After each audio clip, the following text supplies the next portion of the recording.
இந்த arrest CM Vijay அவர்களை பற்றி பேசினதுக்காகயா இல்லை திரிஷா அவர்களை பற்றி பேசினதுக்காகயா? இந்த அரெஸ்ட் எதற்கான அரெஸ்ட் அப்படின்னு கேட்குறேன். அதாவது ஆரம்ப காலத்தில் திரிஷாவும் முதல்வரும் சில ஃபங்க்ஷனுக்கு ஒன்றா போனாங்க இல்லையா.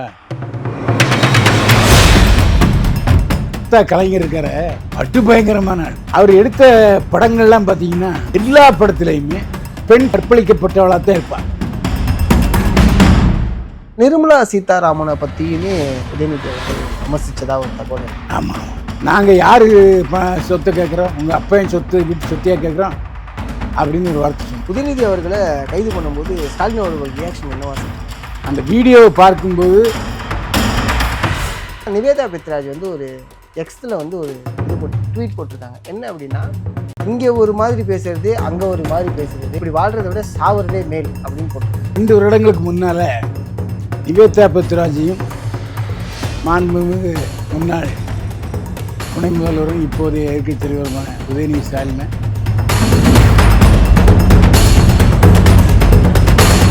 வணக்கம் சார். வணக்கம். என்னை வாழ வைத்துக் கொண்டிருக்கும் யூடியூப் சேனல் நேயர்களுக்கு நன்றியும் வணக்கம். எதிர்க்கட்சி தலைவர் உதயநிதி திரிஷா மற்றும் விஜயை பற்றி டபுள் மீனிங்கில் பேசினதா சொல்லி அரெஸ்ட் பண்ணியிருக்காங்க. அதை பற்றி உங்களுக்கு கருத்து? அதாவது ஒரு எதிர்க்கட்சி தலைவராக இருக்கிறவர், அவங்க தாத்தா காலத்திலேருந்து அவர் தாத்தா முதலமைச்சர், அவங்க அப்பா முதலமைச்சர், இவர் துணை முதல்வர், இப்படி தொடர்ந்து பதவிகளை வைத்து கொண்டிருக்கிறது மக்கள் ஆதரவு, மக்கள் ஓட்டு போட்டதுனால தான் அவங்க பதவியில் இருக்காங்க. அப்படிப்பட்ட சூழ்நிலையில் ஒரு தெருப்பொறுக்கி மாதிரி இந்த மாதிரி பேசுறது அவருடைய ஸ்டேஜுக்கு சரியல்ல, தப்பு. ஒரு எதிர்க்கட்சி தலைவரை தெருப்பொறுக்கின்னு சொல்றது சரியா? இல்லை, வார்த்தை அப்படி தானே இருக்கு. அவர் சொன்னதுக்கு தண்டனை. நான் சொன்னது அவரை சொல்லலை, அவருடைய வார்த்தைகளை சொன்னேன். எடுத்துக்காட்டு. அதாவது அவரை நான் சொல்லவே இல்லை. அந்த வார்த்தைகள் யார் பேசுவான்னா தெருளபுரம் தான் பேசுவோம். அதாவது ஒரு அநாகரிகமாக அவதூறாக பேசுகிறவன்னா அப்படி பேசுவான். அப்படி பேசியிருக்கவே கூடாது. அப்படி அவங்க தொண்டர்கள் சிரித்தா கூட இந்த இடத்துல அது பேசாதீங்க, ஜோக்கடிக்க வேண்டிய விஷயம் இல்லை. இது காவிரியில் தண்ணி வரல, நான் அதை பற்றி பேசிக்கிட்டு இருக்கேன், நீங்கள் ஒரு நடிகை பற்றி பேசுகிறீங்களே, தப்பு இல்லை இது என்று கண்டித்திருக்க வேண்டும். ஒரு சீரியஸாக ஒரு விவசாயிகள் போராட்டம் பண்ணாங்க, அந்த அனைத்து கட்சின்னு சொல்கிறாங்க. அனைத்து கட்சி கூட்டத்தில் போய் பேசும்போது இவர் பின்னால் இருக்கிற பெரியவங்க விவசாயிகள் மனம் சுழிக்கிற அளவுக்கு பேசலாமா? சரி, அவர் பேசும்போது அங்கே 25,000 அடி கன அடி தண்ணி ஒரு வினாடிக்கு திறந்து விட்டாங்க. கபினி அணையிலேருந்து காவிரி நீட்டுக்கு நேற்று வந்து சேர்ந்துட்டு. ஆமாம், மழை வந்துச்சு, அதுக்கப்புறம் டேம் உடஞ்சிடுங்கிறதுனால திறந்து விட்டாங்க. ஒரு சொட்டு தண்ணியோட வரலங்கிறார, எவ்வளோ பெரிய போய் இது. இன்றைக்கு நேற்றைக்கு இல்லை, எம்ஜிஆர் காலத்துலேருந்து ராமானுங்க சத்தம் போட்டுருப்பாங்க, மழை வந்து தண்ணி வந்து திறந்து. ஆமாம், இப்படி தான் நடந்துக்கிட்டு இருக்கு. ஆனால் இது எனக்கு தெரிந்து அப்போ நான் கல்லூரியில் படிச்சுட்டு இருந்தேன். இங்கே வந்து முதலமைச்சர் காமராஜர், மைசூரில் நிஜலிங்கப்பா, 2 பேருமே காங்கிரஸ்காரங்க, 2 பேரும் அண்ணன் தம்பிகளாக நட்போட பழகிறவங்க. அப்போல்லாம் என்னவையா தண்ணியில் திறந்து விடு, உடனே திறந்து விட்டுருவாங்க. அப்போது அங்கே கர்நாடக மக்கள் நிஜலிங்கப்பாவை நம்பினாங்க, தமிழக மக்கள் காமராஜர் நம்பினாங்க. அது மட்டும் இல்லாமல் இரு முதல்வர்களுமே மக்கள் நலத்தை தான் பெருசாக கருந்தாங்க. இப்போ எப்படின்னா, நாம் இந்தியர்கள்ங்கிறத மறந்து நான் தமிழன், நான் தமிழ்நாட்டுக்காரன், நான் கர்நாடகத்துக்காரன் அப்படிங்கிறது வந்துருச்சு. அது வரக்கூடாது. அதாவது பக்கத்து வீட்டுக்காரையும் சோறு இல்லாமல் இருந்தால் நீ பிரியாணி சாப்பிட்டு அவனுக்கு ஜீரணம் ஆகுமா? நீ சாப்பிடல பட்டினியாக கிடக்காதீங்க, இந்த சாப்பாடு நீங்களும் சாப்பிடுங்கன்னு சொன்னோம். எங்கள் ஊர்லாம் சாவு இருக்கும். அப்போ நான் 5ஆம் கிளாஸ் படிச்சுக்கிட்டு இருக்கேன்.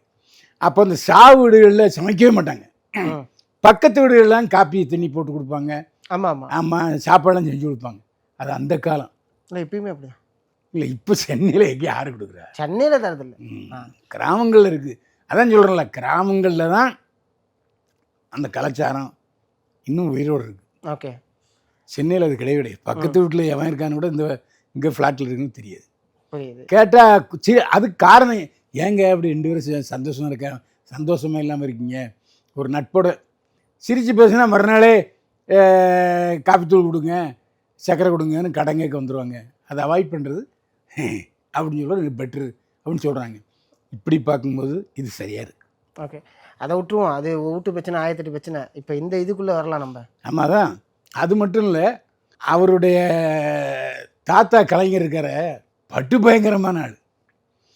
அவர் எடுத்த படங்கள்லாம் பார்த்தீங்கன்னா எல்லா படத்துலையுமே பெண் கற்பழிக்கப்பட்டவளாக தான் இருப்பாள். அது வாலிபமாக இருக்கட்டும், அப்புறம் பூமாலை ஆகட்டும், அது கண்ணகி ஆகட்டும், பூம்புகார் ஆகட்டும், எல்லாமே பெண்கள் வந்து ஒரு நல்லவளை காட்ட மாட்டார் அவர் படத்தில் பூரா. அப்படி தான் இருக்கும். இல்லை, எனக்கு புரியல. இப்போ நீங்கள் சொல்கிற இங்கே அடுத்த கட்டம் சொல்ல வர்றேன். அப்போ வந்து விதவை மறுமணத்தை ஆதரிக்கிறாங்க. அதாவது விதவை மறுமணம் செஞ்சாச்சுன்னா சில சலுகைகள் அரசில் கொடுத்தாங்க. அப்போ இவர் சொல்கிறாரு, இது வேணா சொல்லுங்க, இந்திரா காந்திக்கு மறுமணம் செய்து வைக்க தயாராக இருக்குன்னு பேசுனவர் கலைஞர். இது எவ்வளோ மோசமான வார்த்தை.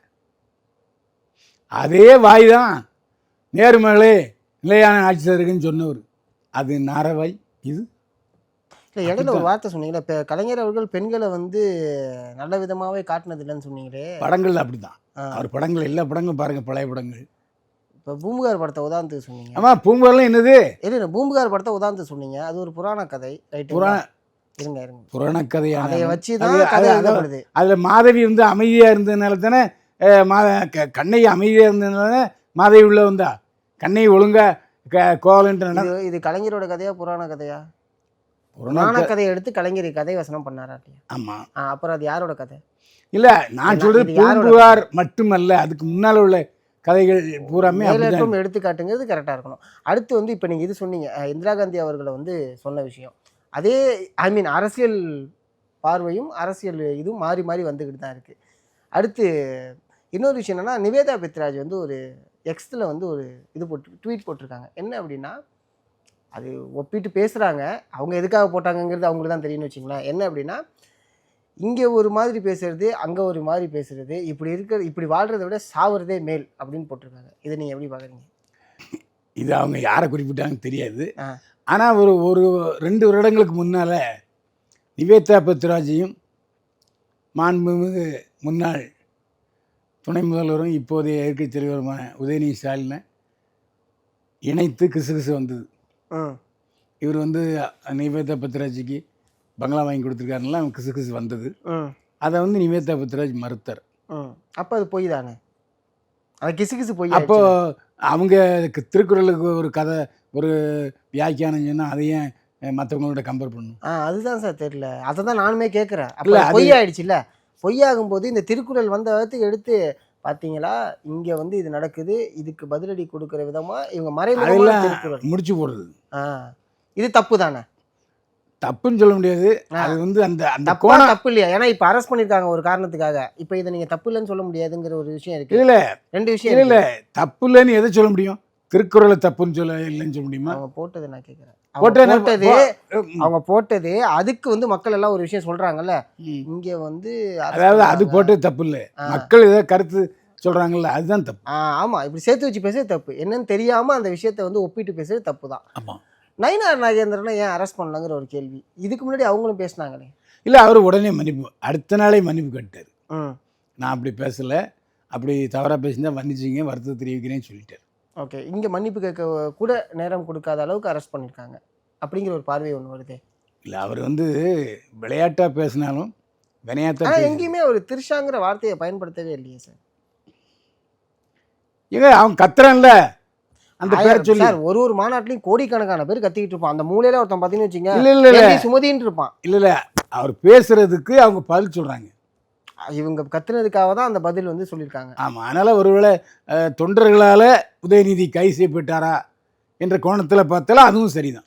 இது சொன்னீங்கல்ல, இது ஒரு அவர் பேச வந்தது வேற, இவங்க சொன்னது வேற, ஒரே சமயத்தில் ஒத்து போயிடுச்சுங்கிறீங்க. ஆமாம், உதயநிதி தவற விட அவர் தவறு 20% இருந்தால் 80% தப்பு அந்த கூட்டத்தில் கத்துனாங்களே அவங்க தான். அவங்க தான் உதயநிதியை கைது செய்யறது தலைவர்கள் தூண்டுகோலாக இருந்தாங்க. ஆமாம், தலைவர்கள் வந்து கரெக்டாக பேசினாலுமே இந்த தொண்டர்களால் எல்லா தலைவர்களும் ஏதோ ஒரு காரணத்தினால இல்லை, அந்த சமயத்தில் அவர் அப்படிலாம் பேசக்கூடாது, நான் என்ன பேசிகிட்டு இருக்கேன், காவேரி தண்ணி வரலன்னு பேசிகிட்டு இருக்கேன், நீ வந்து நடிகை பற்றி பேசிகிட்டு இருக்க, இன்னும் அந்த இடத்துல கண்டிச்சிருந்தாருன்னா இன்றைக்கி அவரோட ஸ்டேஜ் வேற எங்கேயோ போயிருக்கும். கண்டிப்பாக. அந்த பின்னால் இருந்தவங்களும் சரி, அந்த தொண்டர் கத்தனவும் சரி, தலைவர் உஷாராக இருக்கார். ஏன்னா அவங்க அப்பா மாண்பு முன்னாள் முதல்வர் மு.க. ஸ்டாலின் ஜெயலலிதா அம்மையார் ஆமாம் அப்படின்னு தான் ஒவ்வொரு இடம் சொல்லி வர தவிர அவர் யாரையும் அப்படி எடுத்தெறிஞ்சு பேசக்கூடியவர் இல்லை. உண்மை அதுதானே, அப்படி தானே பார்த்துட்டு இருந்தோம். அதே சமயம் வந்து பார்த்திங்கன்னா நிர்மலா சீதாராமனை பற்றியுமே இதுக்கு முன்னாடி உதயநிதி அவர்கள் விமர்சித்ததாக ஒரு தகவல் இருக்குல்ல. ஆமாம், நாங்கள் யார் சொத்தை கேட்குறோம், உங்கள் அப்பையன் சொத்து வீட்டு சொத்தையாக கேட்குறோம் அப்படின்னு ஒரு வார்த்தை சொன்னார். அதாவது வரி நாங்கள் ஜிஎஸ்டி கொடுக்குறோம், அந்த வரி எங்களுக்கான பங்கை தரலைங்கிற அடிப்படையில் உதயநிதி சொன்னார். நாங்கள் என்ன உங்கள் பாட்டையும் உங்கள் அப்பன் சொத்தையாக கேட்குறோம் அப்படிங்கும்போது அதுக்கு சரியான பதிலை சொன்னாங்க. அப்போது உங்கள் அப்பன் வீட்டு சொத்துனா இப்படி தான் செலவு பண்ணுவியா அப்படின்னு கவுண்ட்டு கொடுத்தாங்க நிர்மலா சீதாராமன். புரியுது சார். சரி, இப்போ இன்னொரு விஷயம் வந்து எல்லாருமே பரவலாக கேட்குறாங்க. என்ன அப்படின்னா, இந்த அரெஸ்ட் சிஎம் விஜய் அவர்களை பற்றி பேசினதுக்காகயா இல்லை திரிஷா அவர்களை பற்றி பேசினதுக்காகயா? இந்த அரெஸ்ட் எதற்கான அரெஸ்ட் அப்படின்னு கேட்குறாங்க. அதாவது திரிஷாவை பற்றி அவதூறாகவும் தரக்குறாகவும் பேசுனது தான் முதல் காரணம். அதில் சைடு அதுக்கு தாவேக்கா காரணங்க வந்து எப்படி இது பண்ணுறாங்கங்கிற ஒரு கேள்வியும் கேட்குறாங்க சார். இல்லை, அதாவது ஆரம்ப காலத்தில் திரிஷாவும் முதல்வரும் சில ஃபங்க்ஷனுக்கு ஒன்றா போனாங்க இல்லையா, அப்போ இருந்தே அந்த கிசு வருது. இப்போ முன்னாடி உதயநிதி அவர்களுக்கும் நிவேதா. ஆனால் அதில் ரொம்ப தெளிவாக வந்து நம்முடைய முதல்வர் மாண்பு ஜோசப் விஜய் வந்து முதலமைச்சர் ஆனதுக்கப்புறம் அந்த நடவடிக்கைகளில் ஈடுபடவே இல்லை. எந்த ஃபங்க்ஷன்லையும் அவர் தனியாக தான் போனாரே தவிர அந்த மாதிரி இல்லை. புரியுது. முதல்வர் ஆனதுக்கு முன்னாடி அவர் திரிஷாவோட அந்த மாவும் பட்டு புடவை பட்டு ஜாக்கெட்டு இந்த பட்டு வேட்டி பட்டு சட்டை போட்டு வந்தாங்க, ஒரே காரில் வந்து இறங்கினாங்க. அதனால் அந்த சமயத்தில் அந்த கிசு வந்துச்சு. ஓகே, புரியுது சார். சரி, இப்போ என்ன சார் நடவடிக்கைங்கிற பேரில் என்ன எடுப்பாங்க சார்? இதில் முக்கியமான விஷயம் என்னென்னா, உதயநிதி ஸ்டாலின் ஈசிஆர் ரோட்டில் வீட்டில் இருக்கும்போது இவங்க அரெஸ்ட் பண்ண போயிருக்காங்க. அப்போ அங்கே இருந்த முன்னாள் அமைச்சர் நேரு மற்றவங்கெல்லாம் மாசு அவங்கெல்லாம் வந்து நாங்கள் முன்ஜாமீன் அப்ளை பண்ணியிருக்கோம், அந்த முன்ஜாமீன் ஆன்டிசிபேட்டரி பெயில் வந்து 12 மணிக்கு தான் விசாரணைக்கு வருது, நீங்கள் வெயிட் பண்ணுங்கன்னு சொல்லியிருக்காங்க. அதெல்லாம் முடியாதுன்னு அரெஸ்ட் பண்ணியிருக்காங்க. அதில் தள்ளுமுள்ளு வந்திருக்கு, போயிருக்கு, அப்புறம் அரெஸ்ட் பண்ணிட்டாங்க. அப்புறம் வேனெல்லாம் ஈசிஆர் ரோட்டில் மறிச்சிட்டாங்க, அவர் போன வேனை மறிச்சிட்டாங்க. அப்புறம் எல்லா மாவட்டங்களையும் இப்போ திமுக போராட்டம் விடுதலை செய்யணும் வழக்கம் போல் அந்த போராட்டத்தை ஆரம்பிப்பாங்க. ஓகே, அதே சமயம் வந்து இங்கே தாவேக்கா சார்பில் கைது செய்யணும்னு ஆரம்பிப்பாங்க. அதான் கைது செய்தாச்சு. ஆமாம், இப்போ திரும்பி விடுதலை பண்ணால் அது கேள்வி கேட்பாங்கல்ல, திரும்பி விடுதலை பண்ணால் கேள்வி கேட்பாங்கல்ல. இல்லை விடுதலை பண்ண பிறகு அதாவது நீதிபதியோடைய உத்தரவை தீர்ப்பை நம்ம வந்து மதிக்கணும், விமர்சனம் பண்ணக்கூடாது, மதிக்கணும். அது கண்டெம்ட் விமர்சனங்கிறது அப்புறம். இல்லை, இப்போ போலீஸு அரெஸ்ட் பண்ண வந்தாங்கன்னா சரிப்பா, இப்போ ஒரு போராட்டத்தில் அரெஸ்ட் பண்ணுறாங்க, அவங்களெல்லாம் ஒரு மேரேஜ் ஹாலில் கொண்டு வைக்கிறாங்க, ஒரு மணி நேரம் சாப்பாடு கொடுப்பாங்க, இல்லை 5 மணிக்கு போங்கன்னு துரத்தி விட்டுருவாங்க. இது போராட்டங்கள் சாதாரண பண்ணாது. ஆனால் இது போராட்டமும் இந்த இந்த வழக்கம் ஒன்று அல்ல, இது வேறு, அது வேறு. உதயநிதி அவர்களை கைது பண்ணும்போது ஸ்டாலின் அவர்கள் ரியாக்ஷன் என்னவா சார்? இல்லை, அவர் ஒன்றும் அதிகமாக ரியாக்ஷன் பண்ணலை. அவர் எப்பவும் போல் அமைதியாக தான் இருந்தார். அவர் வாயிலிருந்து எந்த ஒரு வார்த்தையும் வரல. அதே மாதிரி அந்த வீடியோவை பார்க்கும்போது முன்னாள் அமைச்சர்களும் வக்கீல்களும் தான் போலீஸ்காரங்கிட்ட டிஸ்கஸ் பண்ணாங்களே தவிர உதயநிதி ஸ்டாலின் வந்து அமைதியாக அதை கண்ணுட்டு இருந்தார். என்ன நடக்குன்னு சொல்லியிருந்தாரு, அவர் ஒன்றும் ரியாக்ஷன் பண்ணலை. முன்னாடி ஆட்சியில் வந்து யூடியூபர்ஸ் நிறைய பேர் வந்து ஏதாவது கேள்வி கேட்டாங்கன்னா அவங்களை அரெஸ்ட் பண்ணுற மாதிரியான செயல்கள்லாம் பார்க்க முடிஞ்சு. இப்போ பொது இடத்துல உதயநிதி அவர்களே இப்படி பேசுறது எந்த வகையில் சரியாக இருக்குன்னு கேட்குறாங்க. இல்லை, இந்த ஆட்சியிலையும் யூடியூபர்கள் கைது செய்யப்பட்டார்கள். ஆமாம், ஆனால் நீதிபதி என்ன சொல்லிட்டாரு, நானே ஜாமீனில் உடனே போன்ட்டார். ஆமாம், எதுவுமே பேசக்கூடாதுன்னா அப்புறம் டெமோக்ரஸி எங்கே இருக்குது? இதுனா சுதந்திரம் நடந்தானே, கருத்து சுதந்திரமே இல்லையா அப்படிங்கிற மாதிரி மாறிடுச்சு. ஆனால் முதல்வராக எடப்பாடி இருக்கும்போது உதயநிதி ஸ்டாலின் வந்து நாங்கள் கேஸ் போட்டோம், ஆனால் கைது செய்யலை அப்படின்னு ஒரு வார்த்தை சொல்லியிருக்காரு. இல்லை, அது கைது படக்கூடிய காரணம் இல்லாமல் இருந்துக்கலாம். ஓகே, அந்த அளவுக்கு கேஸு நல்ல ஒரு ஒர்த்தான கேஸ் இல்லை இல்லை அப்படின்ட்டு. ஓ ஓ ஓ புரியுது சார். இதையும் வந்து இது எப்படி பெருசாச்சுன்னா தேசிய மகளிர் ஆணையத்தில் இருக்காங்கல்ல, ஆ அவங்களே இந்த கேஸை எடுத்துட்டாங்க. சார் இந்த கேள்வி கரெக்டாக நீங்கள் பிடிச்சிட்டீங்க. இந்த மகளிர் ஆணையமும் சரி, இந்த மாதர் சங்கமும் சரி, பெண்களுக்கு ஏதாவது ஒன்றுனா வரமாட்றாங்களே, ஏதாவது ஒரு கட்சி சார்ந்து இல்லை ஏதாவது ஒரு கார்ப்பரேட் சார்ந்து ஒரு விஷயம்னா வந்துடுறாங்களேன்னு இல்லை கேட்குறாங்க இல்லை, சார். அது வந்து நீங்கள் அப்படி பார்க்க போனால் மாதம்பட்டி ரங்கராஜ் என் குழந்தை தான் ஜாய் கிறிஸ்டில் வந்து தேசிய மகளிர் ஆணையத்தில் கம்ப்ளைண்ட் பண்ணிச்சு. ம் கமிஷன் ஆஃபீஸில் பண்ணது கூட எடுக்கல, தேசிய மகளிர் ஆணையத்தில் எடுத்தது தான் கோர்ட்டுக்கு போய் அவர் அந்த அவருடைய விந்தணுவெல்லாம் இது பண்ணி அவர் குழந்தைன்ன பிறகு இப்போ அவர் வந்து என்னுடைய குழந்தை தான் ஒத்துட்ருக்காரு. அதில் முக்கியமான விஷயம் என்னென்னா, அதுக்கு காரணம் தேசிய மகளிர் ஆணையம். ம் ஆனால் அந்த மாதர் சங்கம் கிடையாது.